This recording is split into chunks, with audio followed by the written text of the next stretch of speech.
Die vervulling met die Heilige Gees is so 'n ryk onderwerp. Paulus skryf omtrent in elke brief daaroor. Maar daar is geen vasgestelde patroon of volgorde nie, dis nie 'n wet nie. Moet tog nie toelaat dat iemand jou geestelik minderwaardig laat voel nie. Onthou, God het jou volledig en oneindig lief. Jou pad met die Here is nie dieselfde as my pad of jou broer se pad of jou buurman se pad nie. Solank jy met die Here op pad is, hy stap saam met jou. Hy ontmoet jou telkens waar jy op hierdie reis is.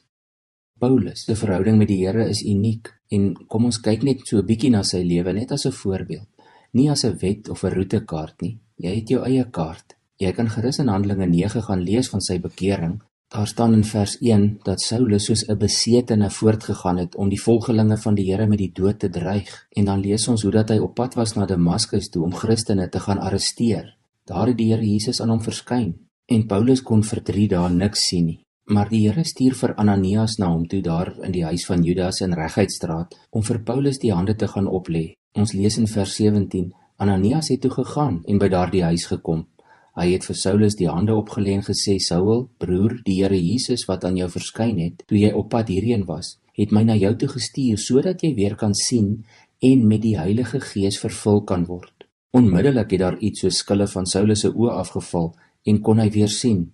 Toe het hy opgestaan en hy is gedoop en hy het geëet en sy krag te herwin.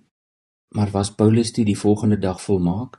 Nee, beslis nie. Hy het wel dadelik begin getuig, maar hy is eers 3 jaar later terug Jerusalem toe om sy werk daar voort te sit. En dan lei ons uit sy briewe uit af dat hy self ook 'n groeiproses deurgaan het. Dink maar terug aan sy eie worsteling soos hy dit beskryf onder andere in Romeine 7. Maar Paulus is toegewyd in hierdie proses. Hy skryf in Filippense 3 vers 13, Ek verbeel my nie dat ek dit alles al het nie, maar een ding doen ek. Ek maak my los van wat agter is en strek my uit na wat voor is.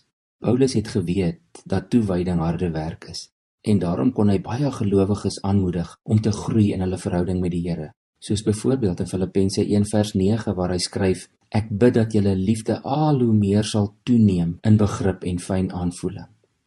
En dan 'n laaste vers in 1 Tessalonisense 4 vers 1 skryf hy, En nou het ons nog iets om van julle te vra. Julle het van ons geleer hoe God wil hê julle moet lewe. Julle doen dit ook, maar in die naam van die Here Jesus versoek ons julle dringend, lê julle nog meer daarop toe.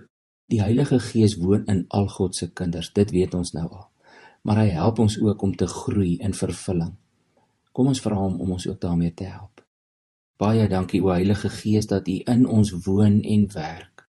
Dankie dat U ons vervul het, maar dat U ons ook gereeld vervul deur ons te laat groei in ons toewyding en in ons geloof. Leer ons om soos Paulus ons los te maak van wat agter is en ons uit te strek na wat voor is. Leer ons om ons al meer en meer aan U toe te wy. Ons bid dit in Jesus se naam. Amen.